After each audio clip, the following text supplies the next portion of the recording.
বৌমা, ও বৌমা, তুমি ঘর মুছছো? এই দেখেছো কত চারিদিকে নোংরা? এটা কেমন করে ঘর মুছছো? ঠিক করে মুছো। ঠিক আছে মা, আমি মুছে দিচ্ছি। বৌমা, বৌমা, তুমি দুধে এতটা মিষ্টি দিয়েছো? তুমি জানো না আমার সুগার আছে?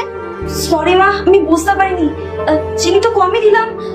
যাই হোক, আপনি রেখে দিন, ওটা আপনার ছেলেকে দিয়ে দিন, আমি আপনার জন্য আবার বানিয়ে দিচ্ছি। আচ্ছা আচ্ছা ঠিক আছে। বলছি বাসন মাজতে এতক্ষণ সময় লাগে? ওই কটা বাসন আমরা কি কোনোদিন কাজ করিনি নাকি? কত জামা কাপড় পরে রয়েছে, সেগুলো তো ধুতে হবে নাকি? তাড়াতাড়ি করো। ব্যাস মা, হয়ে গেছে। আর একটাই প্লেট বাকি, এটা ধুয়ে আসছি।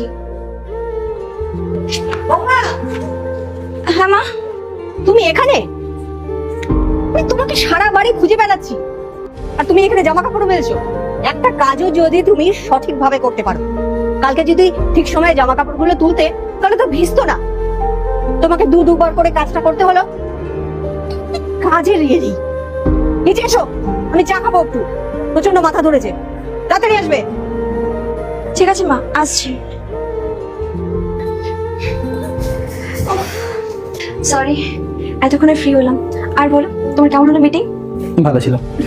আচ্ছা, তোমাকে একটা কথা জিজ্ঞাসা করবো? হ্যাঁ বলো না। আমি অনেকদিন ধরেই খেয়াল করছি, মা তোমাকে সবসময় ছোটখাটো বিষয়ে অনেক বড় ছোট কথা শোনায়, বকে, সবসময় তোমাকে এত টানা মারে। তুমি তো কখনো আমাকে অবজেকশন করোনি? তো কি হয়েছে, মাই তো বলে না। আর হ্যাঁ, তুমি হয়তো এটা লক্ষ্য করো যে মা আমাকে সবসময় বকছে, কথা শোনাচ্ছে, কিন্তু তুমি এটা দেখো না যে এই বকার মধ্যে মায়ের কতটা ভালোবাসা, কতটা স্নেহ লুকিয়ে আছে। আর হ্যাঁ, একটা মেয়ের যদি হাজবেন্ড ভালো হয়, সে পরিবারের সবকিছু মানিয়ে নিতে পারে। আর স্বামী স্ত্রীর সম্পর্ক হয়ই এমন, যেখানে সারা জীবন দুজন দুজনের পাশে থাকে। হ্যাঁ, তুমি ঠিকই বলেছো।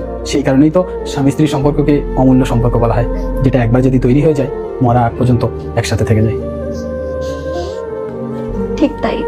আর আমরা সারা জীবন এইভাবেই থাকবো।